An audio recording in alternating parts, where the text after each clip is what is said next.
Honorable Minister for R&D and Cinematography.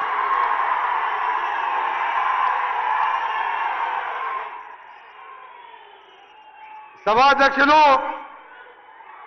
మీ ప్రియతమ శాసనసభ్యులు మందల శామిర్ గారు, గౌరవనీయులు మన ప్రియతమ ముఖ్యమంత్రి వర్యులు రేవంత్ రెడ్డి గారికి తొలిసారిగా పోరాటాల గడ్డైన తుంగతుర్తికి వచ్చిన సందర్భంగా వారికి స్వాగతం పలుకుతూ, మరొక సీనియర్ మంత్రివర్యులు నీటిపారుదల సివిల్ సప్లై శాఖ మంత్రులు తుంగతుర్తి ముద్దుబిడ్డ ఉత్తమ్ కుమార్ రెడ్డి గారికి, అలాగే మా సోదరుడు నా తర్వాత మళ్ళా భువనగిరి ఎంపీ అయిన చామల కిరణ్ కుమార్ రెడ్డి గారికి, పెద్దలు గుత్తా సుఖేందర్ రెడ్డి గారు, స్పీకర్ ప్రసాద్ కుమార్ గారికి, అలాగే మన గడ్డం ప్రసాద్ గారికి, అడ్లు లక్ష్మణ్ గారికి, వేదిక మీద నాయకులు మా మహేష్ గౌడ్ గారికి, అందరికీ పేరు పేరున సమయం లేదు కాబట్టి సోదరులారా మీ అందరికీ కూడా ధన్యవాదాలు తెలియజేసుకుంటూ, ఇంత పెద్ద ఎత్తున మరొకసారి నల్గొండ జిల్లా అంటే కాంగ్రెస్ కంచుకోట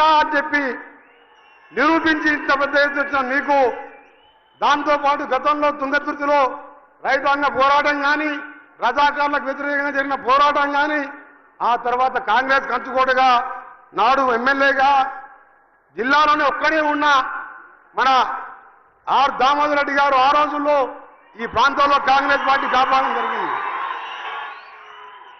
మళ్ళా 2 సార్లు మధ్యలో మన అద్దంకి దయాకర్ గారు సోదరుడు అత్యధిక మెజార్టీతో ఓడిపోయినా 2 సార్లు నన్ను రాజగోపాల్ రెడ్డి గారిని ఎంపీగా గెలిపించడానికి మీరెంతో కష్టపడి పనిచేశారు. ఆ తర్వాత మొన్నటి ఎన్నికల్లో ఇప్పుడు ఈ రోజు జన్మదినం జరుపుకుంటున్న మీ ఎమ్మెల్యే గారు నా దగ్గరికి వచ్చి 100 మంది తీసుకొచ్చి, నేను కాంగ్రెస్ పార్టీ జాయిన్ అయితే నాకు టికెట్ ఏమొద్దు, నేనన్నా సీఎం గారు పిసిసి ప్రెసిడెంట్ గారి సమక్షంలో జాయిన్ గా అని చెప్పిన, నాకు టికెట్ వచ్చు సార్, నాకు ఏమైనా మీ ఆశీర్వాదం కావాలంటే నీకు తప్పకుండా మంచి రోజులు ఉన్నాయని చెప్పి వారిని ఆశీర్వదించి మీరందరూ కూడా 60,000 మెజార్టీతో గెలిపించడం జరిగింది. అందుకనే మీ అందరికీ కూడా మరొకసారి విజ్ఞప్తి చేస్తూ, ఈ జిల్లాలో వెనుకబాటవంతం మీ ప్రాంతానికి సంబంధించిన సమస్యల మీద ఉత్తమ్ కుమార్ రెడ్డి గారు, నేను ముఖ్యమంత్రి గారి సహకారంతో తప్పకుండా అన్ని రంగాల్లో అభివృద్ధి చేస్తామని ఇప్పుడే మీ ఎమ్మెల్యే గారు మన భోత్పూర్ గుండాల మధ్యలో బిక్కేరు వాగుపై ఆయన ఎప్పుడు బిక్కేరు వాగులో గీడదంటే బిక్కేరు వాగులో పడుతూ ఉంటాడు ఆయన. ఆ బిక్కేరు వాగు బ్రిడ్జి కూడా మొన్ననే శాంక్షన్ చేయడం జరిగింది.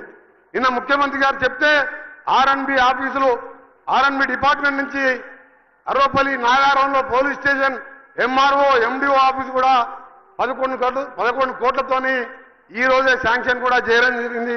త్వరలో ఆ పనులు కూడా మొదలు పెడతామని తెలియజేసుకుంటూ, మనం చేపట్టిన సంక్షేమ కార్యక్రమాలు సివిల్ సప్లైకి సంబంధించిన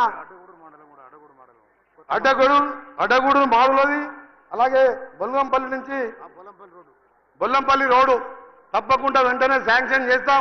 హ్యామ్ పథకం ద్వారా రాష్ట్రంలో ఆర్ఎన్బిని 12,000 కిలోమీటర్లు 12,000 కోట్లతోని పంచాయతీరాజ్ రోడ్లని ప్రతి గ్రామం నుండి మండలం వరకు బీటీగా మారవడానికి 17,000 కోట్లు, ఆర్ఎన్బి శాఖకు 12,000 కోట్లతోని మొదటి దశలో 4,600 కోట్లతోని త్వరలోనూ ముఖ్యమంత్రి గారి ఆలోచన ప్రతి గ్రామానికి మట్టి రోడ్ ఎక్కడ ఉండకూడదు, ప్రతి గ్రామానికి బీటీ రోడ్ ఉండాలని హ్యామ్ మోడల్లో తీసుకున్నాం.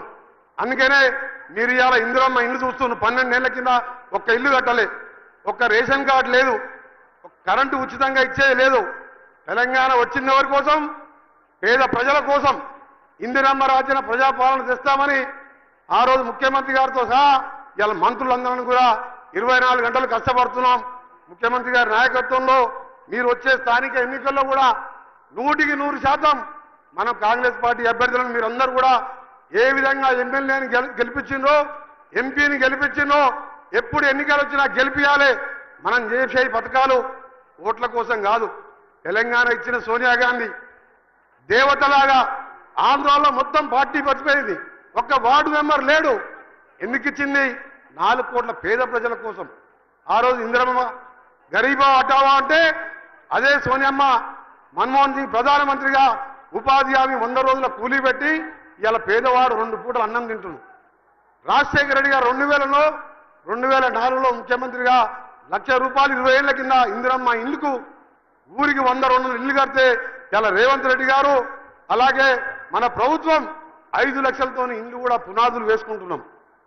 అందుకనే సోదరులారా 10 ఏళ్ళు మోసం మాటలతో కాలం గడిపించిండ్రు, అప్పులు చేతికిచ్చిండ్రు, అయినా ఈరోజు ఆర్థికంగా ఇబ్బందులున్నా ఈ కార్యక్రమాలు చేస్తున్నామని తెలియజేసుకుంటూ తప్పకుండా ఇంకా 20 నెలలు కూడా కాదు మన ప్రభుత్వం వచ్చి ఈ 40 నెలలు ఉంటాం, ఆ తర్వాత మరో 60 నెలలు ఉంటాం. తప్పకుండా 10 ఏళ్ళు మన పార్టీ అధికారంలో ఉంటుంది. ప్రతి అభివృద్ధి కార్యాన్ని ప్రతి గ్రామాన్ని అభివృద్ధి చేసే బాధ్యత తీసుకుంటామని తెలియజేసుకుంటూ మరొకసారి మీ అందరికీ కూడా మన ముఖ్యమంత్రి గారికి పెద్ద ఎత్తున స్వాగతం పలికినందుకు మీ అందరికీ ధన్యవాదాలు తెలుసుకుంటూ జై హింద్, జై తెలంగాణ, జై కాంగ్రెస్.